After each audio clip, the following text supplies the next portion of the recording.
রসগোল্লার ডালনা বানাতে আমার কী কী লাগছে আমি দেখে নিই। প্রথমেই লাগবে হচ্ছে রসগোল্লা। আমি এখানে 6টা রসগোল্লা নিয়েছি। এখানে আছে চারমগজ, একটু নারকেল আর কিশমিশ বাটা। এটা টমেটো বাটা, আদা জিরে ধনে বাটা, তেজপাতা, গোটা গরম মশলা, শুকনো লঙ্কা, একটু গোটা জিরে।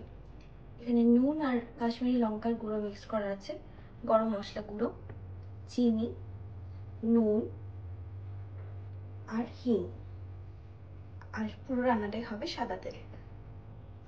কড়াই আমি তেল দিয়ে দিয়েছি। তেলটা একটু গরম হতে দেব। তেলটা গরম হয়ে গেছে।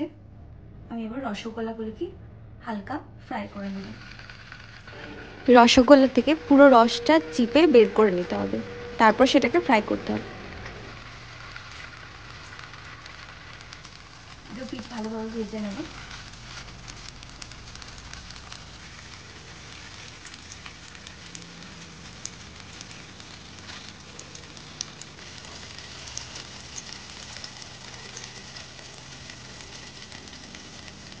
এবার এই তেলের মধ্যেই দিয়ে দেব তেজপাতা, শুকনো লঙ্কা আর গোটা গরম মশলা আর গোটা জিরে।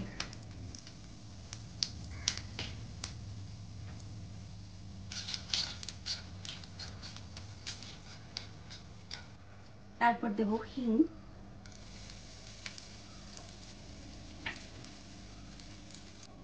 হিঙের পরে দেব আদা জিরে আর ধনে বাটা 2 চামচ। এবার দেব টমেটো বাটাটা।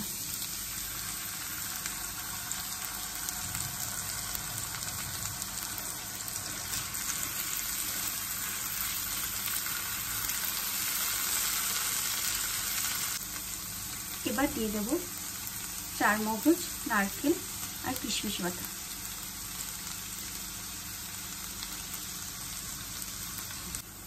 এবার এর মধ্যে দেব হলুদ আর কাশ্মীরি লঙ্কার গুঁড়ো।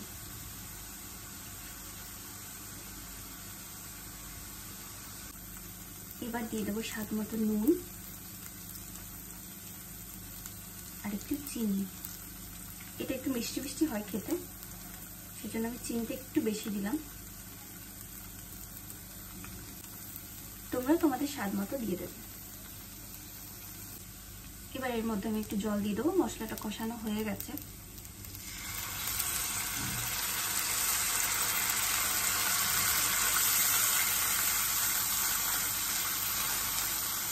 আমার রান্না প্রায় হয়ে এসছে। এবার এর মধ্যে দিয়ে দেবো গরম মশলার গুঁড়ো।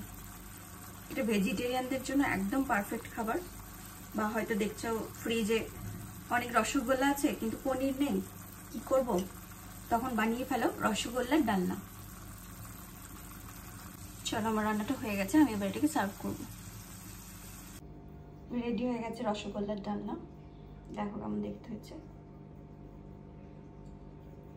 অবশ্যই এটা বানিয়ে খাবে। আর নিরামিষ দিন একদম জমে যাবে রসগোল্লার ডালনা। খেয়ে তোমরা আমাকে জানিও কেমন হয়েছে। যদি রান্নাটি ভালো লেগে থাকে please do like, comment and share. আর সাবস্ক্রাইব করতে ভুলবে না কিন্তু। চলো, টাটা, বাই বাই। আবার দেখা হবে অন্য কোনো রেসিপি নিয়ে। ততদিন ভালো থেকো, সুস্থ থেকো।